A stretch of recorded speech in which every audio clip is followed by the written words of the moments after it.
ይኸውልህ ወዳጄ፣ እስከ ዛሬ ከነገርኩ ነገሮች በላይ የበለጠ ወሳኝ የሆነውን ነገር ነው ይዤልህ የመጣሁት። አብራህ ያለችው ሴት እንደማታፈቅርህ እንደማትፈልግህ ማረጋገጫ የሚሆኑ ምልክቶችን ነው ዛሬ የምነግርህ። ፍቅረኛዬ ናት፣ ወደፊት አብረን እናረጃለን እያልክ የምታስባት ሴት እነዚህን ምልክቶች ካየህባት እየተደበረችብህ ትታ ለመሄድም ቀንና አጋጣሚን እየጠበቀች ባጣ ቆይ እያደረገች ነው ማለት ነው። ስለዚህ በሚገባ እንድትጠነቀቅና ነገሮችም ሳይባባሱ ራስን እንድታስመልጥ እነዚህን ነገሮች በደንብ ትከታተለኛለህ ማለት ነው። ታዲያ እንደሁል ጊዜው ይሄ ቪዲዮ እንደዋዛ የማይታይ ስለሆነ ወረቀትና እስክሪፕቶን አዘጋጅተህ አጤሬራን እየጻፍክ ተከታተለኝ። መጀመሪያ ግን ቻናሉን ሰብስክራይብ ማድረግ፣ ቪዲዮንም ላይክ ማድረግና ሐሳብህን ደግሞ በኮሜንት መስጫው ላይ መጻፍ እንዳይረሳ። ዳይ ወደ ቪዲዮ። አብራህ ያለችው ሴት እንደማታፈቅርህና እንደማትፈልግህ ማሳያ ከሚሆኑ ምልክቶች መካከል አስቀድመን የምንመለከተው ዝቅተኛ የሆነ አካላዊ ቅርርብ የምንለው ምልክት ነው። ምናልባትም ፐብሊክ ላይ ሆናችሁ አብራችሁ ስትበሉ፣ አብራችሁ ስትጠጡ፣ ስትራመዱ እጅ ለእጅ ለመያያዝ ለመተቃቀፍ የመሳሰሉ ነገሮችን ይቺ ሴት ብዙም አትፈልጋቸው፣ ምቾትም አይሰጣትም። ብቻችሁን ስትሆኑ ልታደርጋቸው ትችላለች። ነገር ግን ሰው በሚያይበት ቦታ ላይ ግን እነዛን ነገሮች ማድረግ ይደብራታል። በጣም ትሳቀቃለች። በቃ አለ አይደለ ሰው ያየናል ብላ የምትሳቀቅባቸው ነገሮች አሉ። ይሄንንም ስል ደግሞ ሰው ያየናል የሚለውን ነገር በቃ አላመነችበትም። ካንተ ጋር ያላትን ነገር ሙሉ ለሙሉ አልተቀበለችውም ማለት ነው። እርግጥ ነው ብዙ ቦታዎች ላይ የሚፈሩ ነገሮች ሊኖሩ ይችላሉ። ሰው ያየን ማናደርጋቸው ብዙ ነገሮች ሊኖሩ ይችላሉ። እነዛ ነገሮች ኖርማል ናቸው። ከዛ ውጪ ግን በኮንፊደንስ መሄድ ያለባችሁ ቦታዎች ላይ ስትሄዱ፣ የማታውቁትም የምታውቁትም ሰው ሲያጋጥማችሁ፣ የሆነ ቦታ ላይ ስትሄዱ ካንተ ጋር ለመታየት ኮንፈርት የማይሰጣት እጅህን መያዝ መተቃቀፍ የሚደብራት የማትፈልግ ከሆነ ያን ነገር አልተቀበለችውም። ስለዚህ አሁኑኑ ማምለጥ ይኖርብሃል ማለት ነው። ሁለተኛው ምልክት ደግሞ ምክርን አለመስማት ነው። አዎ ያፈቀረች የወደደች ሴት አንተ የምትለውን ነገር በሚገባ ትቀበለዋለች፣ ደግሞ ትልቅ ቦታም ትሰጠዋለች። በእያንዳንዱ ነገሮች ታማክራለች። ካንተ በላይ ለሷ አዋቂ የለም። ከወደደች አንተ ለሷ በጣም አዋቂ ሰው ነህ። የመጨረሻ የእውቀት ጥግ አንተን የምትሆነው። ስለዚህ መታስ ጠይቃለች። የጠየቀችህን አንተ የመለስክላትን ነገር ደግሞ ሄዳ ትተገብሯለች። ሴት ፍቅር ሲይዛት እንደዛ ናት። ይህን ስልህ ግን እሷ አታመዛዝንም ማለት አይደለም። ነገር ግን ምክርህን ትሰማለች።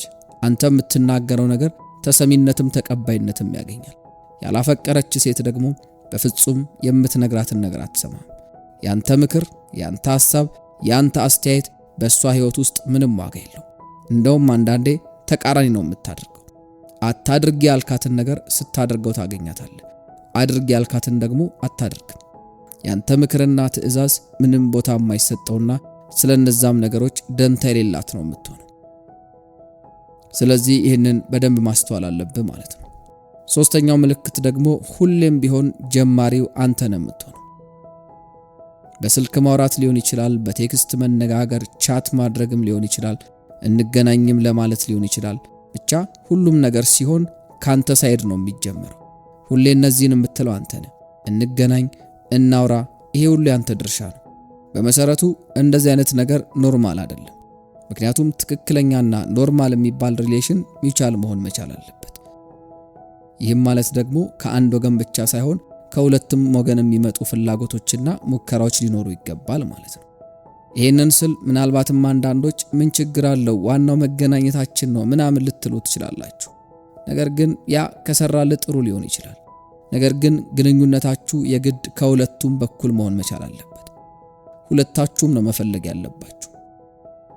እንገናኝ፣ እናውራ የሚሉ ነገሮች በሙሉ የአንድ ሰው ስራ መሆን መቻል የለባቸው። ለምሳሌ አንድ መስሪያ ቤት፣ አንድ ቢሮ ውስጥ የሚሰሩ ሰዎች በመስሪያ ቤት ውስጥ በሚከናወኑ ተግባራት ላይ ጥረታቸው ተመሳሳይ ካልሆነ፣ የአንድ ሰው ጥረትም ከፍ ካለ የሚፈለገው ለውጥ አይመጣም። ምናልባትም ያ ሰው ቢወጣ፣ ያ ሰው ጥረቱን ቢያቆም ነገሮች ይመሰቃቀላሉ። ልክ እንደዚህ ሁሉ የፍቅር ግንኙነት ላይም ተመሳሳይ ነገር ነው የሚሰራው። ሁለታችሁም እኩል ተሳትፎ ማድረግ መቻል አለባችሁ። የሁለታችሁም ፍላጎት ያስፈልጋል፣ የሁለታችሁም ጥረት ያስፈልጋል። እሷ ስራ ስለሚበዛባት ነው፣ ባህሪዋ እንደዚህ ስለሆነ ነው ብሎ ነገር አይሰራም። የፍቅር ግንኙነትም ልክ እንደ ስራ ነው። እንደ ስራ ነው ልንመለከተው የሚገባው። ያኔ ነው ትክክለኛ ውጤት የሚመጣበት። በአንድ እጅ አይጨበጨብም። ከሆነ ጊዜ በኋላ አንተም ይደክማል፣ ይሰለቻል። ስለዚህ ጥረቱና ፍላጎቱ እንዲሁም ደግሞ ሙከራው ከሁለታችሁም ወገን ሊሆን ይገባል ማለት ነው። አራተኛው ምልክት ደግሞ በንጽጽር ትመለከታለች። ይህም ማለት ከሌሎች ወንዶች ጋር ታነጻጽራለች። ሁል ጊዜ እገሌ እኮ እንደዚህ ያደርግልኝ ነበር፣ እንደዚህ እኮ ሆኖ ነበር፣ የገሌ ፍቅረኛ እኮ እንደዚህ ያደረገላት። በቃ አንተ የሆነ ነገር የጎደለህ እንደሆነ፣ በቂ እንዳልሆንክ፣ ሙሉ እንዳልሆንክ እንዲሰማ ታደርጋለች። ያንን የምታደርገው ደግሞ አንተን ከሌላ ሰው ጋር በማነጻጸር ነው። ምናልባትም አሁን ላይ የሚያወሯት ሰዎች ሊኖሩ ይችላሉ። ከነሱም ጋር ሳይቀር አንተ ባታቅም እንኳን ታነጻጽራለች። እንዲሆኖ እንደዚህ ብታደርግ ምንም አይነት እርካታ የላትም። አንተ በምታደርጋቸው ነገሮች ምንም የሚያስደስታት ነገር የለም። ስለዚህ ታነጻጽራለች። ሁሌም ምክንያትና ሰበብ እየፈለገች ከሌሎች ወንዶች ጋር ታነጻጽራለች ማለት ነው። ስለዚህ ይህንን ወሳኝ ምልክት ማስተዋል የግድ ያስፈልጋል። አምስተኛው ምልክት ደግሞ ስልክ መደበቅ ወይም ደግሞ ሁሉን ነገር መቆላለፍ ነው። ድንገት እንኳን የሆነ ነገርን ከፈለክ አረ ይሄ አይሆንም፣ እንደዚህ ነው፣ እንደዛ ነው እያለች ነገሮችን የምትደባብቅብህ እንዳታያቸው የምታደርግ ከሆነ የግድ ማስተዋል ይኖርብሃል። እርግጥ ነው የተጋነኑና ጥብቅ የሆኑ ክትትሎች አስፈላጊ አይደሉም። አንዳንድ ሰዎች አሉ የፌስቡክ ፓስዋርዶችን ሳይቀር ተቀያይረው አንዱ ያንዱን ያወራል። ለምሳሌ አንድ ማቀው ልጅ አለ። የፍቅረኛውን ፌስቡክ ከፍቶ ካሉ የጓደኞቿ ዝርዝር ውስጥ እሷ የጻፈችው እያስመሰለ ሰላምታና ሌሎች መልእክቶችን ይጽፋል። እነዛም ወንዶች ደግሞ እሷ ያወራቻቸው እየመሰላቸው ምላሽ ይሰጣሉ። ከዛም እገሌ እንዲህ ብሎ የመለሰው እንደዚህ ስለሆነ ነው፣ እንደዚህ ስላሰበ ነው፣ እንደዚህ ስለተፈጠረ ነው እያለ እሷን በገባች በወጣችበት ቁጥር ይነዘንዛታል፣ ይጨቀጭቃታል። እንደዚህ አይነቱ የተጋነነ ቁጥጥርና ክትትል ተገቢ አይደለም። ነገር ግን መሰረታዊ በሚባል መንገድ አንተ ማየትና ማጣራት ያለብህን ነገር እንዳትመለከት ስልኳንም ሆነ ሌሎች ነገሮችን የምትደብቅብህ ከሆነ ያ በፍጹም ትክክል ያልሆነ ነገር ነው። ካልወደደች ምናልባትም የምታወራቸው ሌሎች ሰዎች ሊኖሩ ስለሚችሉ ስልኳን ትነጥቃለች ማለት ነው። ይህንን በተደጋጋሚ ካየህባት ደግሞ ያ ነገር ችግር እንዳለ ማስተዋል ትችላለህ ማለት ነው። ስድስተኛው ደግሞ ስለ ወደፊት ካላወራች ነው። እንግዲህ ስለ ወደፊት የሚወራበት ነገር ጊዜው እንደየሰው ይለያያል። ነገር ግን የትኛዋም ሴት ነገ የምትለው ነገር አላት። በተለይም ደግሞ በፍቅር ግንኙነት ላይ ፍቅር ተጀምሮ አብራችሁ ሆናችሁ ነገ የሚባል ነገር ስለ ወደፊት ማሰብ በጣም ግዴታ ነገር ነው። ሴቶች በሐሳብ ደረጃ ደጋግመው የሚያስቡት ነገር ነገ የሚባለውን ነገር ነው። ነገ እንደዚህ እንሆናለን፣ ነገ እንደዚህ እናደርጋለን የሚለውን ሐሳብ በውስጧ ታመላለሳለች። ይሄ የሚሆነው ደግሞ አንተን የምትወድህና ላንተም ቦታ የምትሰጥ ከሆነ ብቻ ነው። አብዛኞቹ ሴቶች የፍቅር ግንኙነት ላይ ሆነው ነገን ያስባሉ። ስለ ትዳር፣ ስለሚመሰርቱት ህይወት፣ ስለ ስራ፣ ስለ ትምህርት፣ ካንተ ጋር ሲሆኑ ስለሚያደርጉት ነገር በትንሹም በትልቁም ቢሆን መጠኑ ቢለያይም ማሰባቸው የማይቀር ነው። አብራህ ያለችው ሴት በጭራሽ ስለ ነገ ማታስብ ከሆነ ካንተ ጋር ስላላት ነገር ምንም አይነት እቅድ ከሌላት ያቺ ሴት እንዳልወደደች የምታረጋግጥበት አንዱ መንገድ ነው ማለት ነው። ሰባተኛው ምልክት ደግሞ በችግር ጊዜ መጥፋት የምንለው ነው። እርግጥ ነው ሰዎች ስንኖር ሁሌም ደስታ፣ ሁሌም ደግሞ ነገሮች መልካምና ስኬት ብቻ አይሆኑም። ነገሮች አንዳንዴ እንዳላሰብናቸው ይሆናሉ፣ ይቀያየራሉ።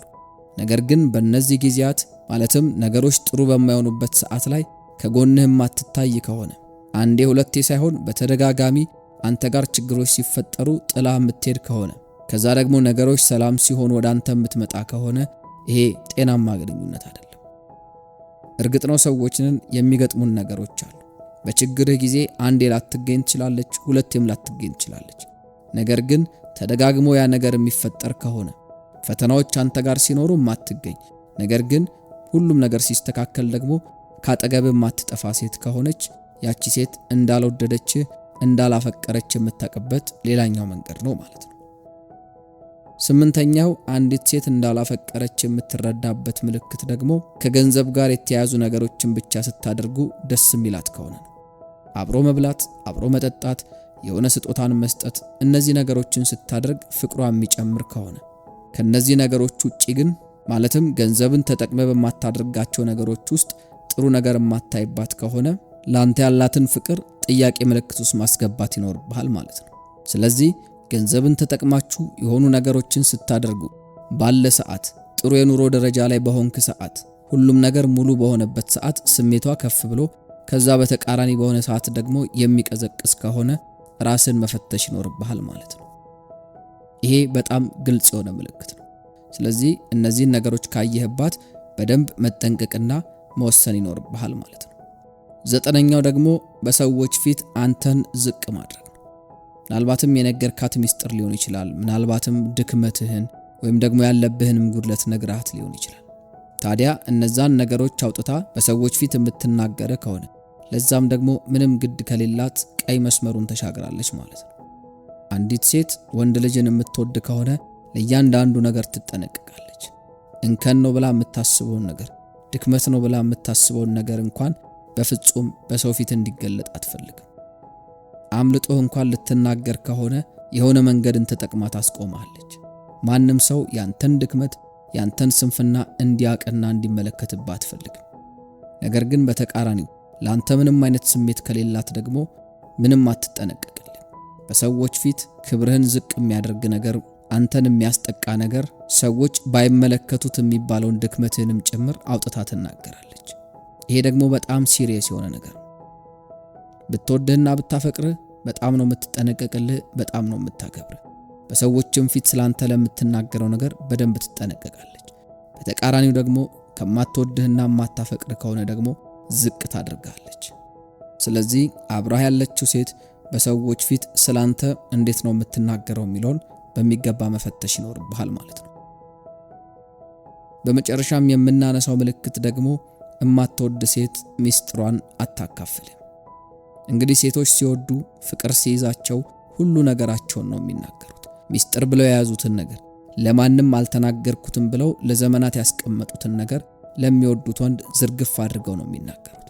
ነገር ግን በህይወት ውስጥ ያለችው ሴት ብዙ ነገሮቿ ሚስጥር ከሆኑ፣ ብዙ ነገሮቿን የምትነግር ከሆነ አላደለ በዕለት ተዕለት እንቅስቃሴዋ እንደዚህ ሆንኩ፣ እንደዚህ በላው፣ እንደዚህ ጠጣው፣ ይሄ ነገር አጋጠመኝ እያለች ውሏን የማትነግር ከሆነ በህይወቷ ውስጥም ስለተፈጠሩ ነገሮች ሚስጥር ብላ ያስቀመጠቻቸውን ነገሮች የማትናገር ከሆነ ጠርጥር ገንፎ ስር ይገኛል ስንጥር ነው ነገሩ። አብራችሁ በምትሆኑበት ሰዓት እንቶ ፎንቶ ወሬ የምታወራ ከሆነ ሶሻል ሚዲያ ላይ ለማንም ሰው ላገኘው በሙሉ የምታወራውን ተራ የሚባል አይነት ወሬ የምታወራ ከሆነ ያቺ ሴት ላንተ እውነተኛ የሚባል ስሜት የላትም። ካንተ የምትደብቃቸውም ብዙ ሚስጥሮች አሉ ማለት ነው። ስለዚህ የግድ ያንን ግንኙነት ማጥራትና መፈተሽ ይኖርብሃል ማለት ነው። እንግዲህ ዛሬ አብራህ ያለችው ሴት ትወደኛለች ወይስ ደግሞ አትወደኝም? ጊዜን እያቃጠለች ነው? እየተደበረችብኝ ነው? ባጣቆይ እያደረገችኝስ ነው ወይ የሚለውን ነገር በደንብ መፈተሽ የምትችልበትን ወሳኝ ሚስጥር የነገርኩበትን ቪዲዮ ነበር እስካሁን ያቀረብኩልህ። በቀጣይ ሌሎች የወንዶች ጉዳይን የተመለከቱ መሰናዶችን ይዘን ዳግም ተመልሰን እንገናኛለን። እስከዛው ቻናሉን ሰብስክራይብ በማድረግ አብሮነታችሁን ማሳየት እንዳይረሳ። የዛሬውን ፕሮግራም ግን በዚሁ አጠቃለናል። ይመቻችሁ።